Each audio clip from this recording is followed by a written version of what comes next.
It's Christmas time. It's Christmas time. Hello guys, welcome back to my YouTube channel. So today we have a different setup. I just had a Christmas dinner with some friends, so this is why my makeup is done. This is why I have these on and like a Christmas sweater dress.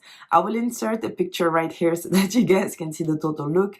But yeah, we had an early Christmas dinner with friends. And I wanted to enjoy the fact that for once I don't have the blue light reflecting in my glasses that I can film. And also because I read the book just right before they arrived, but I didn't have time to film the video, so I just wanted to make it quick because it was again a novella. So today it's gonna be my Readmas episode 9. So yeah, let's get started. It's a novella by Meghan Quinn and it's called Resting Scrooge Face. And it was around 80-90 pages. It was under 100 pages, so yeah, just a Christmas novella. And this is what it looks like. Obviously, I'm gonna put the real illustration right here, but I just wanted to show you because I read it on my Kindle.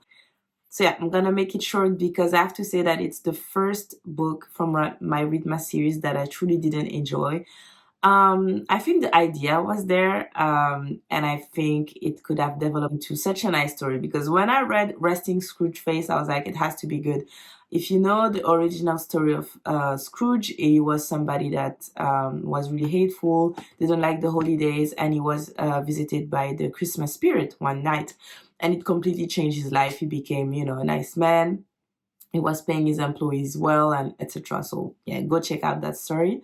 So I was thinking, okay, it was gonna be something along that line, and it's about Caleb and Nola. So Caleb is the town Scrooge, basically. They live in a town called Bright Harbor or something like that. So it's a small town in Maine. And he doesn't like the holidays, really grumpy. That's how they present him. And then you have Nola. She left a while ago to go to New York and then came back to the city because it didn't work out with her ex-boyfriend Chris. Basically, we learned that Caleb and Nola used to date once upon a time, and Caleb broke her heart. They don't really explain how, but basically his point of view was that he did that so that she could be free and go to the city because her dream was to go to New York City and study there. And he didn't want to impede her in her dream. He knew that she wouldn't be happy staying in Bright Harbor, and he just wanted her to live her life. And he knew that he couldn't follow her either, and he couldn't live there. He couldn't leave Bright Harbor. And at some point in the story, he reveals that because he was trying to get better for her and he felt bad for breaking her heart, he actually tried to go live in Boston, which was for him the next best thing, to try to live in the city, but it didn't work out. So he knew that he made ultimately the right choice. So here she is coming back and he's feeling like, okay, it's a second chance for me to present myself better and apologize for what I did to her. Oh, and by the way, did I show you guys, like, I really went all out for this Christmas theme. So I put those Christmas decoration earrings and I found that's really, really cute. And I'm also having a Christmas drink. So it's a cocktail with red fruits and with Prosecco. So yeah, I'm really, really into the theme. So cheers. So basically they see each other again after a few years, and it's not good because they have a lot of resentment and basically their relationship is not the greatest. Like every interaction that they have ends up in a fight. They meet in a cafe and she ends up storming out because they just cannot stop, arguing with each other. And they later meet because he's working in the hardware store. They're really, vindictive towards each other. So something is going to change that. One day, Caleb was writing an anonymous letter saying how much he hates Christmas. And the letter was picked out by a friend of him called Arden that is older than him. And he delivered the letter to Nola. And Nola wrote back. And basically the letter are signed as for Caleb, Resting Scrooge Face. And for Nola, it's Ho Ho No.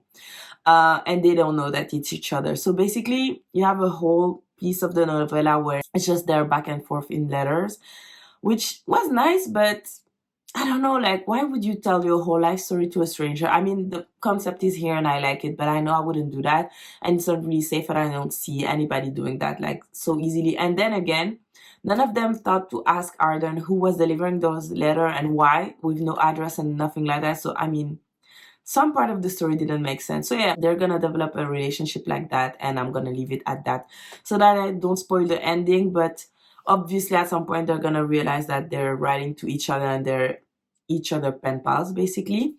I thought the story concept wasn't developed enough and it was too simplistic, and also just the ending was too easy for me.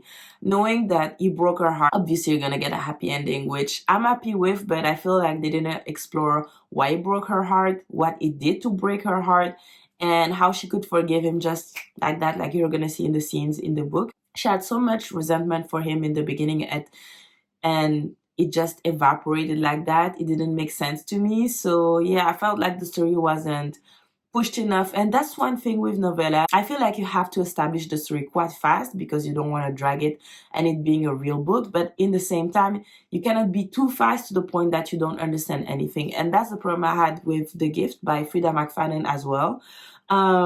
Writing novellas is harder for me than a book because you have to really set a context to really get into the story, to have backgrounds and all of that under 100 pages. So it's really not easy.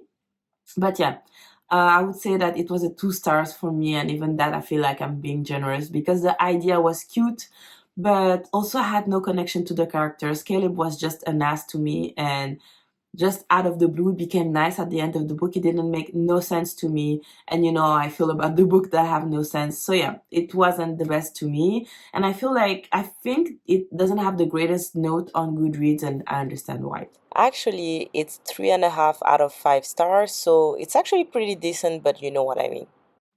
But yeah, I will see you guys tomorrow for episode 9 of the Readmas, and I hope the next book will be better.